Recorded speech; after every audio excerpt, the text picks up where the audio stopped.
So hi, I'm Shea Mattson. I'm an incoming sophomore, and I am on the men's track and field and cross country teams. My name is Allison Kirby. I played for Revive women's basketball in the last 4 years, and my major is exercise science and health education.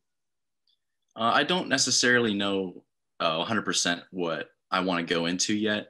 All I know is that I signed up for the digital media major because broadcasting is always something that's been fun to me. And so right now I'm just following a passion and jumping into the job market with it growing rapidly. I got a lot of high hopes for sports broadcasting and whatnot. So, with my degree in exercise science and health education, that allows me to teach PE and health education.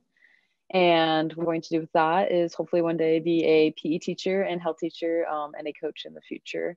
I'm also getting a personal training certification right now, so I can do that on the side or in the summers as well. So, Yeah, actually, in high school, I was in a class for 3 years offered by my high school um, called Broadcasting and New Media. And I was able to work at Washington High School State Championships for basketball. And I was hired by a semi pro basketball team to broadcast live events for them. And so it was a lot of fun. So some goals with my degree is to eventually get into coaching. I played basketball, soccer, and track in high school. So hopefully I would definitely want to help out in those areas and definitely help those kids have the opportunities that I was able to have when I was younger and just give back, to all those kids. Yeah, so I decided to take Spanish just because it's a good skill to have. And a lot of people where I live speak Spanish. And so it's a really necessary skill with more and more people speaking Spanish living in the States. I also want to be more marketable in my degree because I know that a lot of broadcasting type job opportunities, you can get a step in front of the game with a Spanish speaking skill. And so it's good to have. I think for the most part, academically, I was expecting a lot of what I got. The workload wasn't tremendous, which I was bracing for. But I was able to stay on top of all my web only classes, which I've never done before. And it took a few weeks to adapt, but I think overall it went pretty smoothly. Someone that made an impact on me in my time at Idaho was one of my professors, Dr. Egan. She was one of my PE professors. She was very nice and just always helped me out. And it was just really nice to have someone always encouraging me and always giving me great advice on how to improve my teaching. And yeah, she really made an impact.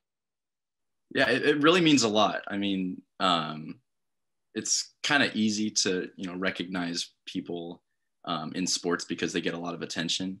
And so, being recognized for academics is a really big deal for me.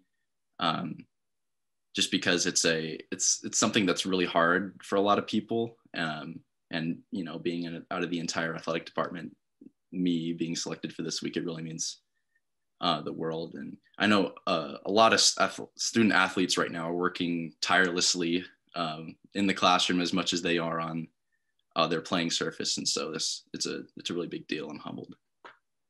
Yeah, so I took a journalism and mass media class called multimedia storytelling. It's Jam 122. And I finally got to do some hands-on video editing and picture editing and whatnot in the university labs in the admin building. And so it was a lot of fun. I really enjoyed it.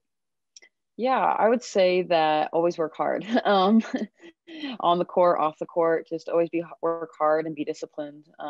We only got 4 years here, and our time here was to obviously earn an education as well as play basketball. And I think just that discipline and working hard no matter what, or if you're tired and just getting all that homework done, I think that's something that definitely translated into the classroom, was just that work ethic.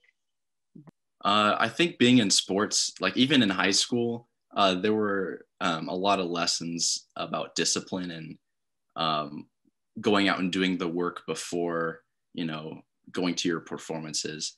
In school, you have to organize specific time in order to study so that you can do well when you take tests. And the same is applicable to athletics. And so I think dedicating a lot of time outside of performance to your craft, it's a really big deal. And then I think I've also learned to ask for help um, in sports. Like if there's something that, maybe an injury or some other issue I'm having when it comes to developing athleticism, I would ask my coach. And the same would be in school. If something isn't clicking academically, then I can go ask my instructor and learn a lot more in general. It means a lot, to be honest, because I mean, sometimes with basketball, it's like all you get is recognition for your sport. But I think it's really nice to get recognized just for academics and stuff, because there's a lot of athletes that put a lot of time, extra time in the classroom. I know I had some teammates that had some really hard majors, and I think it's just so important for them to get recognized for it, because sometimes that our value comes from being recognized for a sport, but also knowing we're getting an education. So I think that makes a really big difference that the Big Sky does recognize us as well for academics, not just how we do on the court. So. Yeah. One of the first things that the coaches said when they were recruiting me is that they're looking for, good athletes for obvious reasons, but they're also looking for people with character and people that do well in the classroom because they want to recruit good student athletes. And I think the entire team really reflects that agenda, because they're all really hard workers on the cross country course and track. And then they're also just really dedicated at their craft in the classroom. And so I think, the women's cross country team being number 1 in the country for cumulative GPA and the men being 8th, it really, honestly, I'm not that surprised, because these people are such incredible individuals and they all work really hard. Go Vandals.